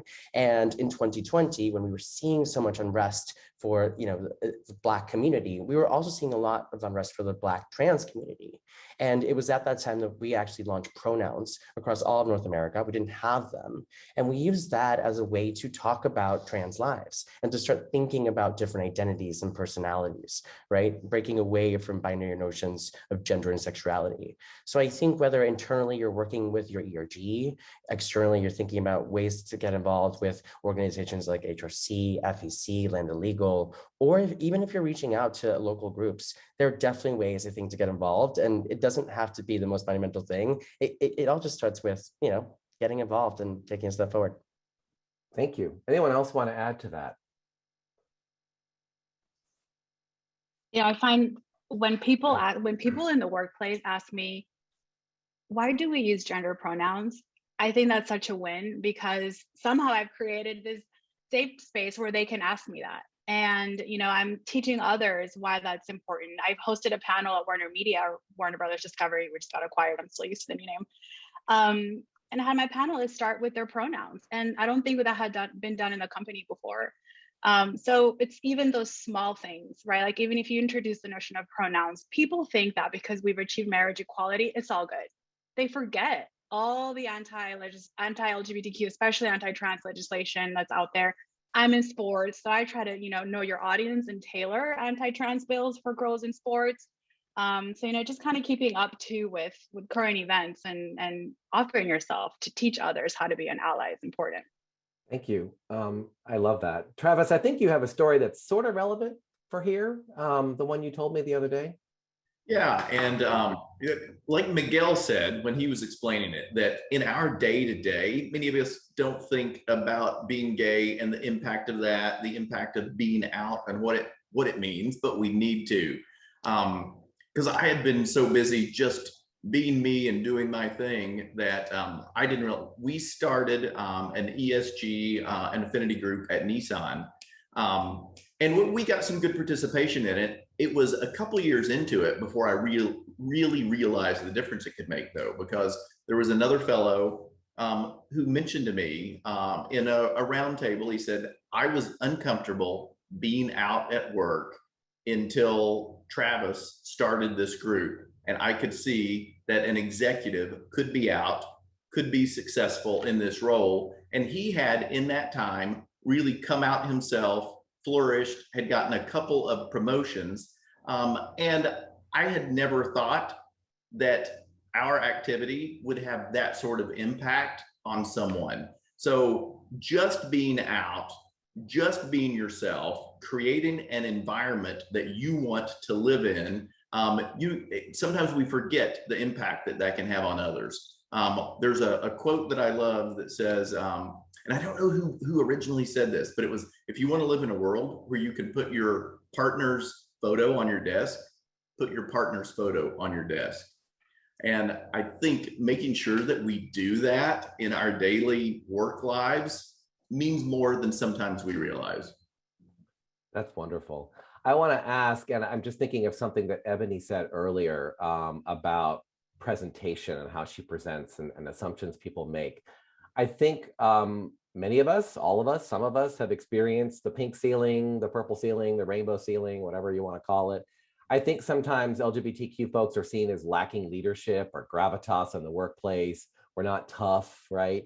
How do we address that? And maybe if any of you have done that, I don't know, Ebony, if you want to start. I think you were kind of going there and one of the things you were saying before, and I'm curious to just hear. I think sometimes that is a concern people have, that they don't want to be out in the workplace because they're going to be limited in their career. That's a really Great question. You know, I am a big believer that we shouldn't force, at the end of the day, right, force anybody to do anything. Like we shouldn't force people out of the closet. Even these politicians who we know are in the closet and making anti-LGBTQ policies, believe it or not, I still feel the same way about them. So I want to make sure that I say that. But if there are LGBTQ people that are kind of scared to speak up, that are watching now, I would say that, again, of course, I went to the whole visibility, right, is the best form of activism. But I would mainly just encourage you, again, to just start somewhere. I say that to allies. It absolutely applies to us. It doesn't mean you need to go into work immediately, you know, with your fist up, yelling equality, you know, rainbowing up your office, whatever the case might be. You don't need to start there, but you can start somewhere. Just like Yvette had mentioned, and a couple of the other panelists had mentioned, just doing little things like putting a pronoun. And all of a sudden it creates a wave of other people. It goes right back to what I'm saying. You never know who is watching. There might be other LGBTQ people in your office who are scared to speak up or scared to cause a ruckus. Just start somewhere. Start small. You know, when I talk to people about speaking up, especially people who might have anxiety around it, you might lose your job, might say the wrong thing, whatever the case might be, I always say, start in places where you feel comfortable, topics you feel comfortable, and then just start from there and build on it. That probably is the best advice that I could give anyone who's afraid to speak up at work because they're scared to face some sort of consequences. Just start somewhere. Start somewhere. I love that. And Dale Archer in the comments is saying, he's paraphrasing, I think it's Oscar Wilde, be yourself, all the other straight people are taken. So I want to ask one final question as we wrap up, and this could be for any of you who want to add to it. What is your, same one I asked panel one, what's your advice for other LGBTQ communicators in navigating their careers? Do you have tips or suggestions for our audience? Leave them with something interesting to think about. Yeah, I mean, I think I kind of want to build off of this idea, like mashing up like this Ebony and Travis mixtape almost of starting small, and then this idea of like, if you want to live in a world where X, just do X. I think you start small by saying, sort of, if you want to live in a world where this doesn't matter, just work as if none of this matters. I think to start small for me is, you know, sort of step one is be so good that they can't ignore you. I mean, that's step one. You know, we can talk about like importance of representation and, you know, evolving yourself in order to be a leader. You know, you have to put in the work. You have to work on skills and knowledge gaps and all that good stuff. And then once you sort of you know, work on those skills, I think one of the most important things that people often forget about growing in their careers and like becoming a leader is that you first have to be a very good follower. You have to learn how to work with a variety of different leadership styles. I'm a firm believer that if you can't handle feedback from a diverse set of managers and leaders, then you shouldn't be giving feedback. And I think you just have to sort of, you know, if you want to live in a world where you don't have this pink ceiling and nobody cares, you kind of just have to believe that, right? You have to rebuke this idea that you have to be one way or the other. You know, I think this like push for representation, visibility, like you know, it's you can be all of the things at once and bring your whole self to work and just do it your own way because you believe that that's the way that it should be. Thank you. Wow. Yvette, I want to give you the last word here. You started us off. I'm just going to use, I'm just going to use Ebony's word, what she did at her next job. She just gave it up. You know, if they're not supporting you, leave. Just go somewhere else. I tell recruiters all the time, you're based in Florida. I don't really feel like going to work in Florida until your company fixes this stuff. You know, we're watching, right? So like, be smart, pay attention to what's going on in legislation. look at your companies, you know, if you're already there and you've got the leadership and gravitas, push for these guidelines, push for it, be that change, use your influence to change the company. Otherwise, if you're not comfortable and you're being mistreated, get your allies, get your advocacy outside of the company and get out. Go somewhere else. We only live once, right? Gay it up. Hashtag gay it up. Let's get that going, folks. That was amazing. Thank you all so much for sharing your insight and, yes, inspiration with us. That was a terrific conversation and one that I hope will be helpful to our audience in thinking about the role of communicators and journalists as advocates. I invite the 5 of you to stay with us if you can and be ready for the Q&A at the end. But now I'm so excited, as if this event could not get any better. Now we have the opportunity to welcome Isis King to the conversation. I will try not to fangirl out too much, but honestly, can you blame me?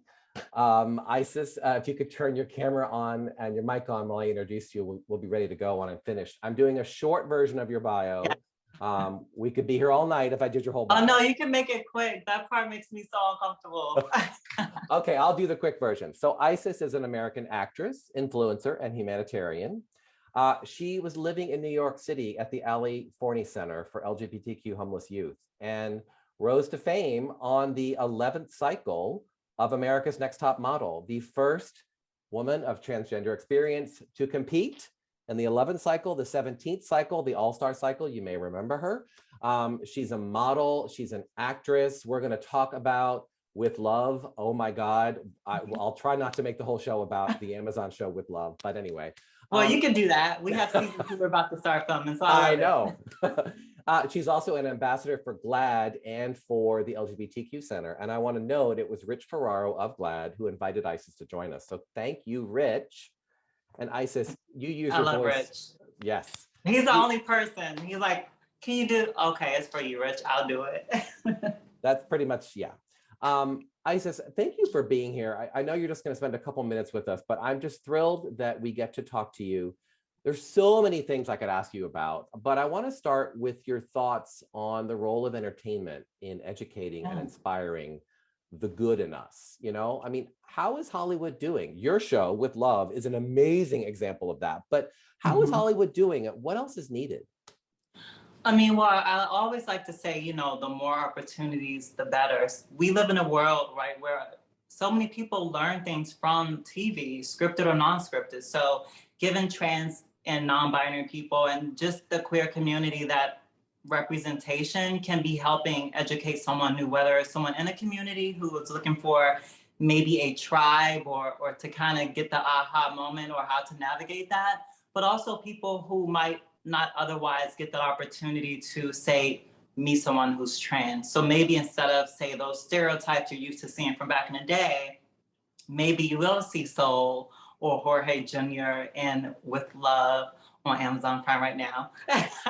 Maybe, but maybe you will see us and you'll see these positive representations of a trans or gay guy, and then maybe you haven't had that experience, and maybe you'll think about us. So maybe it'll help you navigate how to interact with someone you might meet. So it's so important because for many people, this is the only education they're going to get. So you want to make it count. I think we forget that television, movies, you know, all of the things are still such a lifeline for people who don't live in big cities or don't have access to all the various kinds of technology.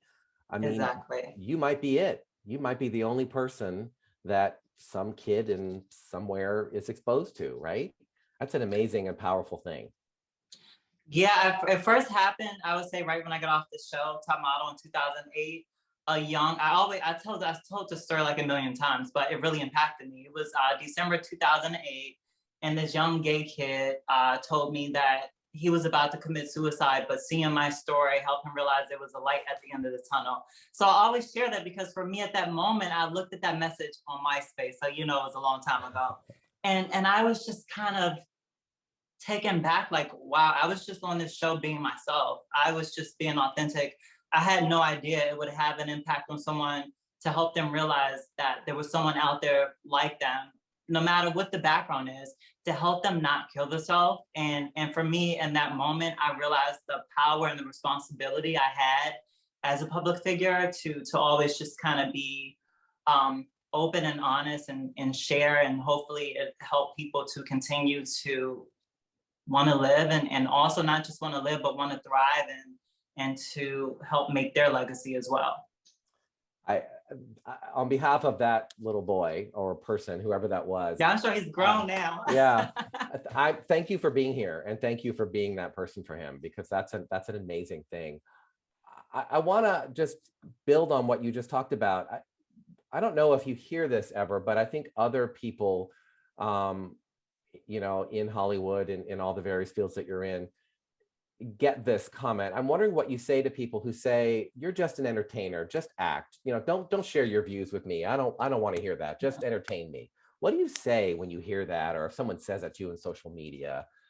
At Miss Isis King, by the way. Yeah, okay. MSISISKING. Honestly, it doesn't bother me anymore, because I feel like whenever I share my opinion, there's so many other people who have the same opinion. And also I realized too that with social media, so many people are really just trying to get a reaction out of you, and they fangirl more out of a reaction than actually what you're talking about. So when I kind of allowed that to process, I responded to somebody about something yesterday, but before they could read it, I had a moment and I went and deleted it and unread the message. I was like, no, you know, I'm better than that. You don't have to respond to everyone, because there are so many people, no matter what you say to them, for me as a trans person, they're never going to get my point of view. So more recently through the pandemic and seeing all the serious stuff that's happening in the world, I kind of just realized like life is too short to be stressing over someone else's opinion. And reality is, no matter what I say, someone is not going to like that because I'm trans. And I can't convince them that I deserve to be here, or I deserve this, or call me this or call me that. Like, I can say it, and if you don't, okay, and I'm no longer given that power. You know, I've been out here and kind of taking hits since 2007, like before Top Model, and really with 2008 with Top Model. And I'm glad I got to this point where I'm still here, because it has, through my years, been really, really tough to take it. But I'm glad I'm at the point where I no longer give it power. And reality is, no matter what you're talking about, if it comes from a place of passion and love and honesty and just wanting to help other people, just say it to your market. Say it to the people who want to hear it. You know, I'm not a debater. I mean, I can debate, but my journey here is not to try to convince anybody of anything. It's just to celebrate life and to celebrate those people who see me and who appreciate me along the way. Those other people, I'm no longer giving them power to. And I realize nothing pisses them off more than to realize their words don't bother you anymore. And I'm at that place in my life. It's what you're saying is what we just heard from some of our panelists. I think you heard some of the ending of that. Mm-hmm. Speaking of love and the goodness, and I got to ask you about, so the show is called With Love. Season 1 is on Amazon now. Season 2 is coming. I'm not going to ask you for any spoilers because I don't want to get you in trouble. I'm not. I do have to mention that my husband, Mark Pimble, who is watching the show right now, my husband and I watched all of season 1 in one weekend after it was out, you know, watched the whole thing. I immediately went to Twitter and started tweeting about it, and everybody got to go watch this, and following all of you and the whole thing. I hope everyone will go watch it tonight at 8 o'clock, log off, go to Amazon, go watch With Love.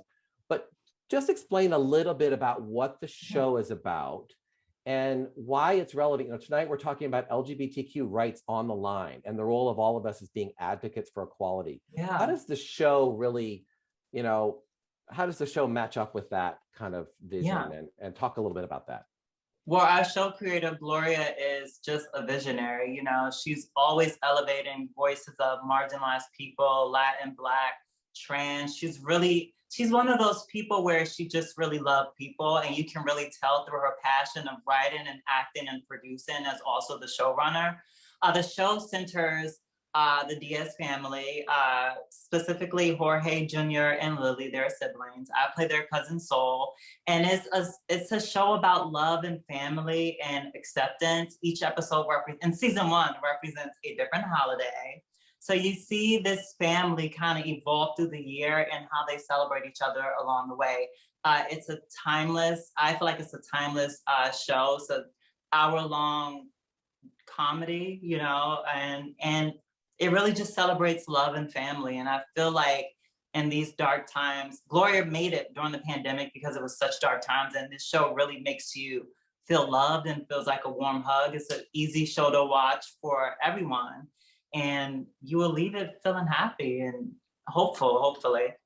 We watched the first episode and then we watched the second episode, and I thought, this is amazing. And I kept waiting for something bad to happen. And I finally realized when the show was over and I turned to my husband, I was like, that was amazing. That was just a wonderful, warm hug story about life. And we need a lot of that. And we need it right now. Yeah, the show isn't trauma based, you know. My character Soul is a trans non-binary oncologist resident. You'll see they're an oncologist resident in season 1 and fall in love. Well, I don't want to tell anybody, but fall in love with a doctor. And you know, you kind of wait for this moment, and me seeing the script like, oh wow, I get to play a doctor who falls in love and there's no trauma. And I just think, yes, we deserve those gritty, dramatic roles, but trans people also deserve to be seen in a light of being loved, not just by friends and family, but by a partner as well. And for me and my character, that I love it. I love that this character is being loved by their family, friends, and have an amazing partner. And that's real life for a lot of us. And we deserve to see that. But also the world deserves to see that trans people deserve love. And I think it helps normalize us a little bit more. And that goes back to how media educates people. You know, we're not objects. We are people who are smart and talented, who are doctors. I know a few trans doctors. You know, we are these people as well. So see us in there. And Gloria sprinkled these beautiful stories throughout that, you know, serves as the foundation for the show. I'm not an add-on. I am a part of the foundation. And Jorge Jr., played by Mark, who also has a legacy in his own. He's from Ugly Betty. Him and his partner, like in the show, Jorge Jr., they're in love, and we deserve to see that. It's really sweet. I'll wrap it up. It's really sweet. And yeah, everyone deserves a little bit of sweetness and dessert, you know? Yes, we do. And you wear that white coat well, let me just tell you. Thank you. Well, thank you so much for joining us. It was a thrill for me personally, and I hope wonderful for everyone else to just get a chance to talk to you a little bit and to see you and to hear about season 2 of With Love. So thank you so much. Thank you so much, everyone. Happy Pride. Happy Pride Month. Bye. So I don't know how we top that. I don't know.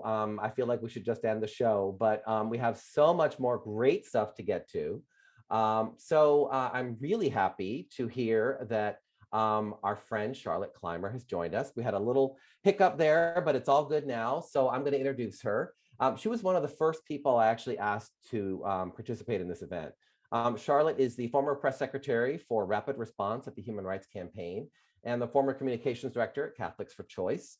Among her many affiliations are Running Start and the Lone Star Parody Project, Truman National Security Project. Her commentary has been quoted in the New York Times, the Washington Post. Her work has been published in the Washington Post, NBC News, a bunch of other places. She is a 2019 40 Under 40 Queer Woman of DC honoree, a graduate of Georgetown University, hello, one of Fortune Magazine's 40 Under 40, a Texan, so here we go with Texas again, which is great, a military veteran, and a proud transgender woman. And I asked Charlotte if she would just share an independent perspective with us, and I'm delighted to turn the floor over to her to have her talk with us. So Charlotte, take it away. Ben, thank you so much. Folks, my deepest apologies. I'm at a conference right now.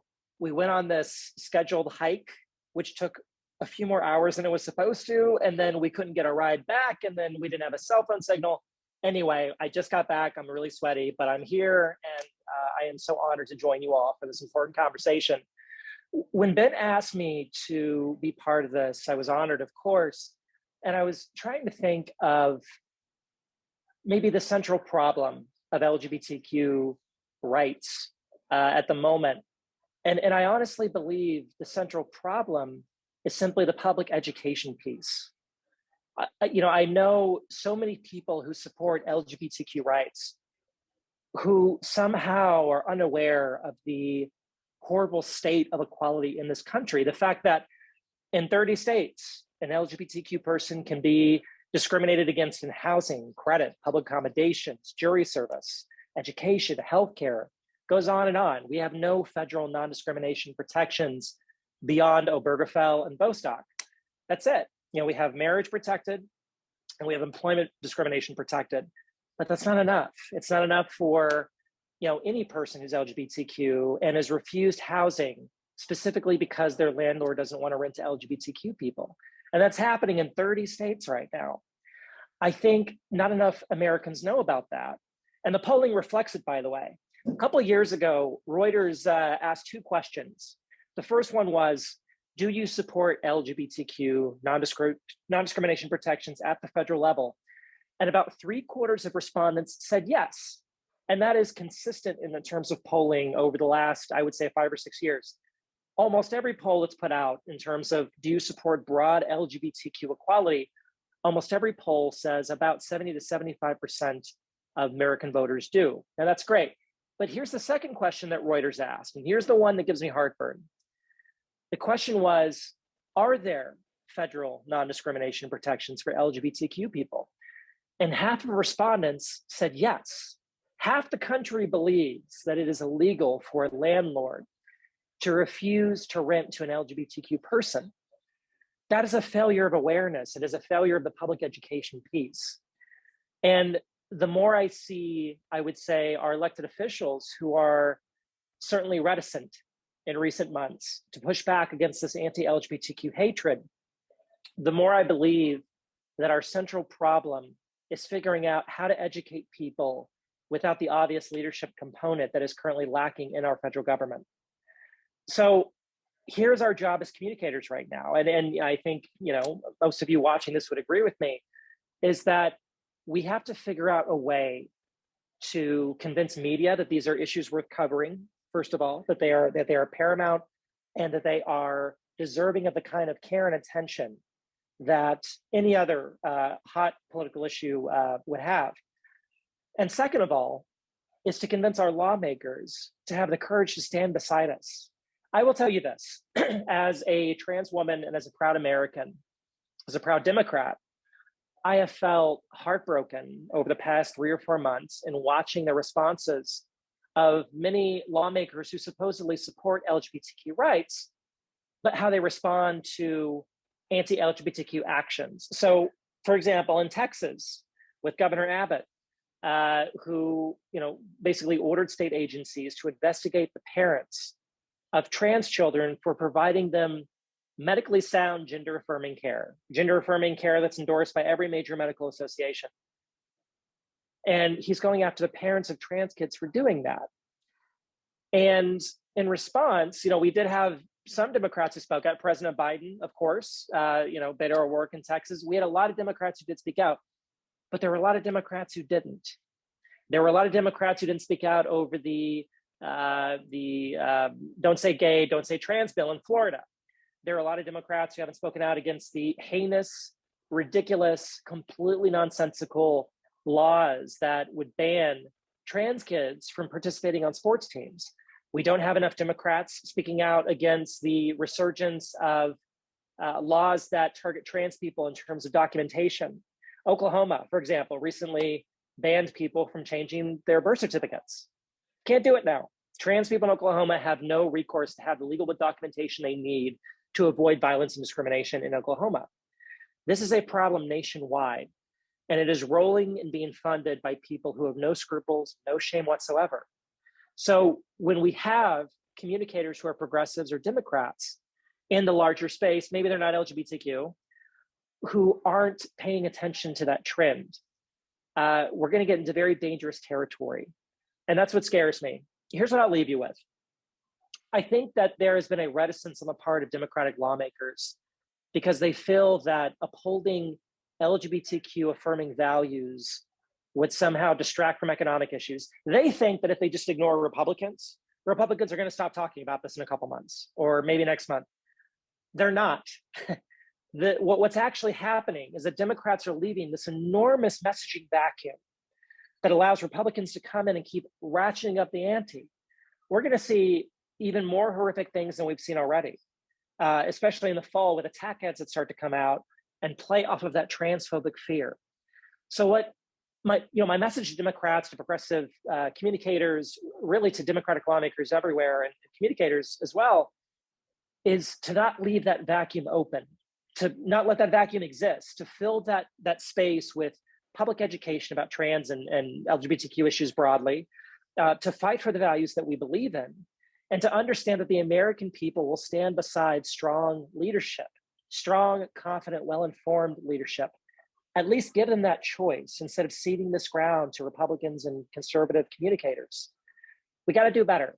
We really do. But that starts with our leadership leading the way. So that's what I'm hoping for. Folks, thank you so much for offering me the space tonight. I'm sorry that I was so late today. Charlotte, no apologies. Thank you for always telling it like it is and bringing the fire. I love that. I hope you've made people think, and I hope you've given them some new insights to consider. It was our good fortune to have you, whatever time, whenever is fine. I wanted to say thank you, my friend. And I want to note for folks, if you want to hear more from Charlotte, subscribe to her Substack column. I just did that today. Thank you. You can do it for free, but you shouldn't. You should pay. So go check her out on Substack. And Charlotte, thank you so much for being here. And Ben, really quickly, let me just let people know, make a donation to the Museum of PR. I mean, they're doing such great work in illuminating why communications is so critical to what people do. So make sure you make a donation to the museum. Yes, thank you for saying that. Thank you, Charlotte. So it is now my pleasure to introduce an industry leader and an out agency founder and owner, Phil Nardone, the founder and president of Pan Communications. If you want to know more about Phil, check out his Pride in PR profile in PR Week. He was the first one leading off the month. Very, very cool. Well done, Phil. Phil's going to share a few wrap-up thoughts with everybody, and we're going to go from there into maybe a little question and answer, or maybe we'll just wrap up. But I'm turning it over to Phil. Take it away, Right. Sir. Thanks very much. I know we're running late, so I think I'll just make a few comments and then turn it over to the larger group, the attendees, to ask any questions. It's been a powerful discussion. It's been inspirational in so many ways. I personally have learned from your stories and the comments that you've made. I think I just want to kick off by saying that this new generation that we heard from today on our two panels is truly amazing. When they talk about mental health, when they talk about authenticity, when they talk about reaching out to others or speaking up, they talk about their relationship with mentors that help them find that voice. I do want to share that I didn't have a mentor when I was growing up or during my life to help navigate my journey of coming out. So I immediately have found this voice later in life where if I can share and lead the discussion and be passionate and inspire others, I want to take the opportunity. So when I was asked to wrap up tonight, or as Ben said, kick off PR Week's month-long Pride series, I took it graciously and with honor. When I came out as a gay man 20 years ago, I was not only worried what my family's reaction would be. I was married at the time. I have two sons. I was also worried how it might impact my growing agency. What would clients think? What would employees think? How would someone feel at the time 20 years ago with an agency run by an openly gay man? What would prospects do if they found out? All of those things ran through my mind. I chose the honest, the direct approach. I refused to hide who I was and embrace that I was different, or I knew that I could somehow help others make the journey that they were on a little less difficult than it was for me. I remember during those early years, I had gone through my divorce. I was heavily in therapy, and you heard some of the speakers today talk about that. I would meet my soon-to-be husband every week after I would go for some therapy. And I remember my therapist saying, you know, Phil, you have a lot of passion, you have a lot of energy, and it's contagious. You may never be the grand marshal in a gay parade, but you mark my word, you are going to be an advocate and an activist. So here I am 20 years later, and I feel all those things, and I'm proud of that. I take my role as a CEO very seriously. I look at the team that I lead, and I lead them with kindness and empathy, and I try and instill in them a place where they can come to work every day and feel 100% the whole person that they want to be. They know that I will speak out about any subject, not just subjects related to the LGBT community, but things that are happening in our world. And I think as CEOs, we need to get out in front of those issues and talk more and more openly about those, and provide people a platform to talk.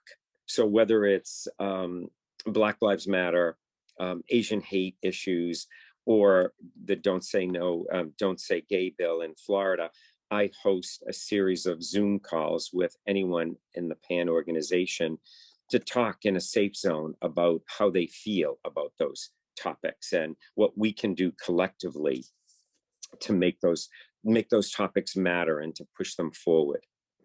I don't have much time left, so I do want to let you know that I do lead, I've been teaching at Syracuse University for 20 years as well.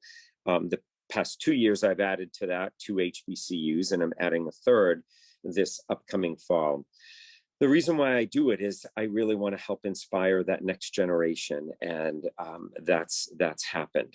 When I talk with my students, I let them know who I am wholeheartedly, and I've seen a difference. I've seen students evolve and get behind LGBT community, LGBTQ related issues with a lot more feeling, a lot more passion, and I feel blessed that I'm in that role, that I could inspire them. 2 quick stories that I want to tell you. I was teaching 2 semesters ago, and one of the men in my class asked to see me after and said, I sit in this class, and every time you use the word husband, I get this warm feeling, and then I find myself waiting for you to use the word husband in a lecture, and just when you talk about a personal story. And I am proud that I'm able to do that. I'm proud that I'm able to inspire him. He comes from a very small knit community where that wasn't, he never thought that he'd be able to do that. And so I feel that as leaders, as CEOs, we need to keep doing that. We need to keep spreading the word, spreading the love. So all of you on this call that are members of this LGBT community of communicators, we need to listen. That was very clear. We need to respond. We need to find our voice. We need to speak passionately, and we need to just be proud. So we need to unite and find that love. And so with that, I leave you with 2 minutes left for questions. Ben, you've done an awesome job. I know it's not easy when you have last minute changes that go on like you did. You're a trooper. Any questions from the group? Actually, what we're going to do, Phil, since that was such a wonderful wrap up, we want to end on a high note. You just demonstrated why you led off the Pride and PR profiles in PR Week this month. That was beautiful and a perfect summation, I think, of this conversation. If we could have all of our panelists come back on, everyone turn your cameras on, join Phil and I, just so people can see your beautiful smiling faces. I just want to say our time together is at an end, but I hope tonight is the beginning of your celebration of Pride. Happy Pride Month. Happy Pride. And the beginning of your consideration of the role of communicators in advocating for equality. It has been an honor and a privilege to serve as the host and moderator of tonight's event. I want to give our thanks to all of our special guest speakers for joining us tonight. Carmela, Miguel, Rich, Kathy, Shin, Jared, Tracy, Charlotte, Ebony, Yvette, Corey, Andy, Travis, Isis King, and of course, Phil Nardone. Please don't forget to follow the Museum of PR on social media and stay tuned for the next Pride event. I am told it is June 1st, 2023. So mark that on your calendar now and get ready. And please do follow the Museum of PR on social media. Thank you, thank you, thank you to the entire Museum of PR team and all of our wonderful sponsors for making tonight's event possible. Be well and take care, everybody, and happy Pride.